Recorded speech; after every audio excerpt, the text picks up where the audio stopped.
Number 4. Victor.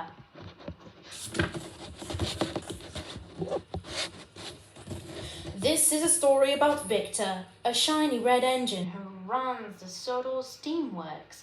But when Thomas had to take over, it took Victor to show him that really useful engines listen to each other. One morning, the Fat Controller had a special new job for Thomas. You must look after the steamworks while Victor is at the transfer yards, he said cheerfully. Thomas' firebox fizzed with excitement. He loved visiting steamworks. Make sure you listen to Victor carefully. He will tell you everything you need to know, the Fat Controller told Thomas. Yes, sir, Thomas whistled happily as he set off. When Thomas arrived at the steamworks, Victor was waiting for him. Everyone liked Victor because he always knew what to do and kept the steamworks running smoothly. Hello, my friend, he smiled. Today is going to be a busy day for you. I like being busy, Victor, tooted Thomas. He couldn't wait to get started. Now, Thomas, said Victor firmly, when an engine comes in, you must listen carefully to their problem. If you get stuck, ask Kevin. A cheerful yellow crane wheeled up towards Thomas and Victor. That's all right, Thomas, said Kevin. Just ask me if you get in a fix. But Thomas was too excited to listen. He just wanted to get on with his very important job. Don't worry, Victor. I know what to do, he chuffed. You better get going or you'll be late. Victor puffed off towards the transfer yards. Thomas was now in charge. Before long, Spencer steamed into the steamworks. His shiny paint was scratched. Where's Victor? Spencer asked. He's away today. I'm in charge. Thomas replied.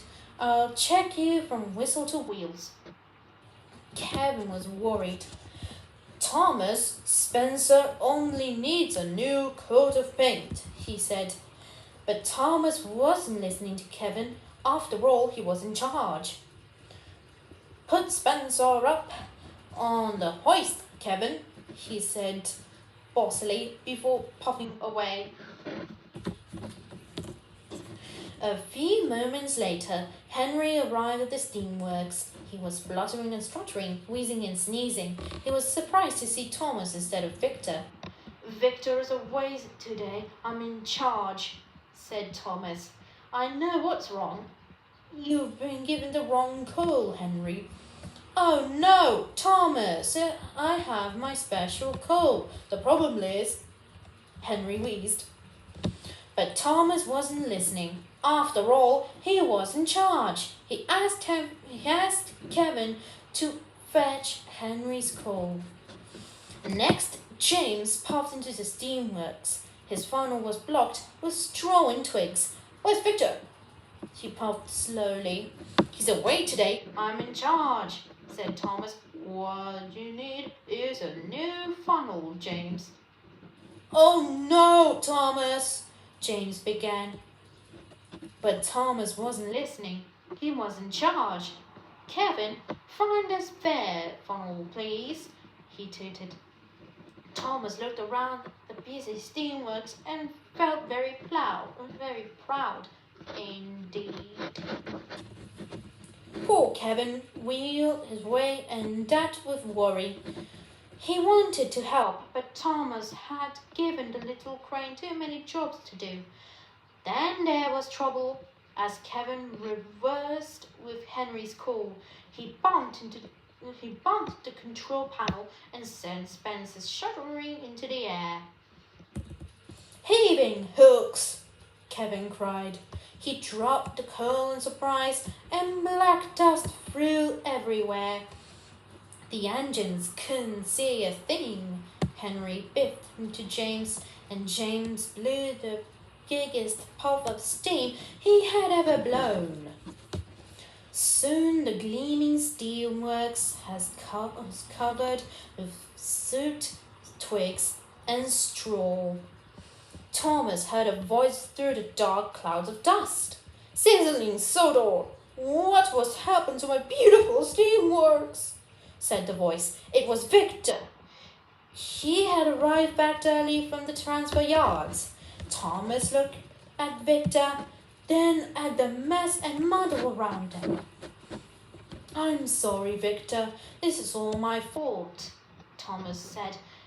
"I didn't listen to Kevin, and I didn't listen to my friends. I was too excited. Now look at the mess I've made," he puffed sadly. Thomas was very sorry. "I think, my friend, you are right," Victor huffed. "But if you listen carefully to us now, we can clean the steamworks together." This time, Thomas did just as his friends told him. First, they took Spencer down from the hoist. "I don't need checking from whistle to wheels, Thomas. I just need some new paint for my scratches and scuffs," he said. "Yes, Spencer," smiled Thomas. Soon, with a little help from Victor, Spencer's silver paint was sparkling again. Next, Victor and Thomas talked to Henry. "I have my special cold," he told them, "but in my firebox is making me wheeze and sneeze." Now that he knew what the real problem was, Thomas knew just what to do. "Don't worry, Henry," Thomas whistled. "Your firebox needs a clean, that's all." Thomas was right. After Victor and Thomas had helped clean Henry's firebox, Henry felt as good as new. Last of all, Thomas and Victor